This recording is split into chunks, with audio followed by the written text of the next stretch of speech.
አሰላሙ አለይኩም ወራህመቱላሂ ወበረካቱ። ውድና የተከበራችሁ የቻናላችን ተመልካቾች እንዴት ናችሁ? ሁሉ ሰላም መልካም።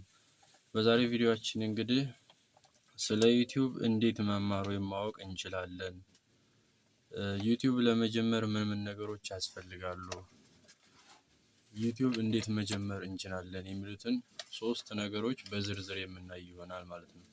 በቅድሚያ ለቻናላችን አዲስ የሆናችሁ ላይክ፣ ሼር፣ ሰብስክራይብ ማድረግ እንዳትረሱ።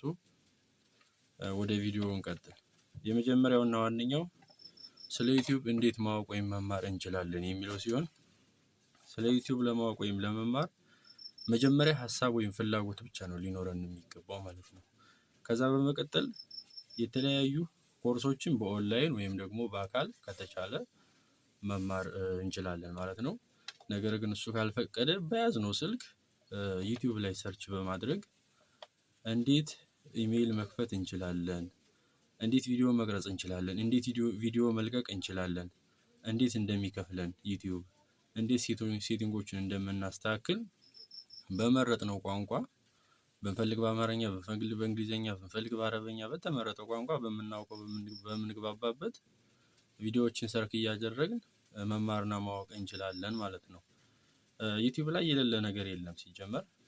ከፈለግን የምግብ አሰራር፣ ከፈለግን ስለ ሕክምና በዚህን ሰዓት እንደውም መድኃኒት ለመግዛት ካልሆነ በስተቀር ሁሉም ነገር ዩቲዩብ ላይ አለ። ስለዚህ እዛ ላይ ሰርች አድርገን ስለ ዩቲዩብ ማወቅና መማር እንችላለን ማለት ነው። ሰው መጠየቅ አይጠበቅብንም በዚህ ዘመን። እንደውም ሰውን ብንጠይቀው ዙሪያውን ገደል አድርጎ ተስፋ እንድንቆርጥና ማወቅ የፈለግነውን ነገር ሳናውቅ እንድንቋረጥ ስለሚያደርገን ዩቲዩብ ላይ ራሳችን ሰርች አድርገን ማወቅ እንችላለን ማለት ነው። እንደኔ ተሞክሮ ስነግራችሁ ስለ ዩቲዩብ ለማወቅ ማንንም አልጠየኩም። ዩቲዩብ ቪዲዮዎችን፣ የተለያዩ ቪዲዮዎችን እንዴት ይከፍላል፣ እንዴት ቪዲዮዎችን መልቀቅ እችላለሁ፣ እንዴት ነው መቅረጽ የምችለው የሚሉትን ሁሉን ነገሮች ለማወቅ 2 ወር የሚሆን አካባቢ ቪዲዮዎችን ሰርች እያደረኩ በማዳመጥ ይሄው ዩቲዩብ ለመክፈት ችያለሁ ማለት ነው።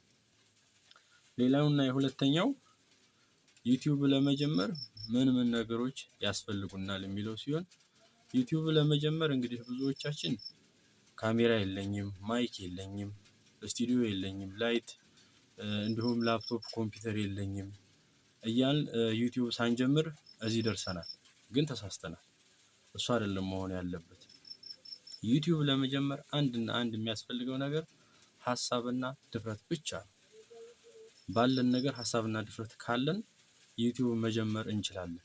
ከላይ የተጠቀሱት የተሻለ ስልክ፣ ማይክ፣ ካሜራ፣ ስፒከር፣ ስቱዲዮ ምናምን የተባሉት ነገሮች በሙሉ አያስፈልጉም ማለት አይደለም። እነሱ ያስፈልጋሉ። ነገር ግን እነሱም በሂደት የምንደርስባቸው ነገሮች ናቸው። ምክንያቱም ብዙ የሀገራችን ታላላቅ ዩቲዩበሮች እንኳን የተነሱበትን ነገር ስናይ በትንሽ ነገር ነው የሚነሱት።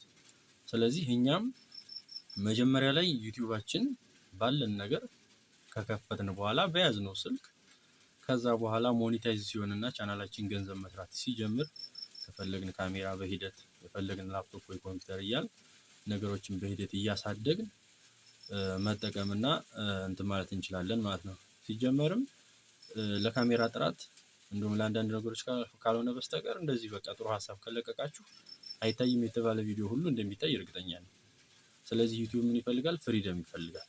ቀለል ብለን ዩቲዩብ ለመጀመር ባለን ነገር መጠቀም መቻል አለብን ማለት ነው።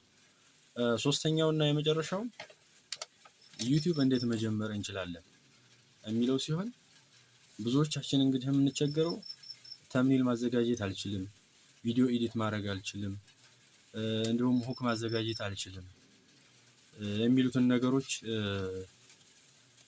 ተቸግረን ዩቲዩብ ለመጀመር ሀሳብና ፍላጎቱ እያለን ወደኋላ ተጎትተን የቀረንበት ነገር አለ።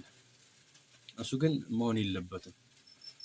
ባለን ነገር ይሄው ይህን ቪዲዮ እንደምታዩት ተምኔል የለኝም፣ ቪዲዮ ኤዲት አላደረኩም፣ ሁክም አላዘጋጀሁም። ባክግራውንድ እንደምታዩት ሱቅ ውስጥ ሆኜ ነው ቀለል አድርጌ የምቀርጸው። በተቻለ ባለን ነገር መቅረጽ እንችላለን ማለት ነው።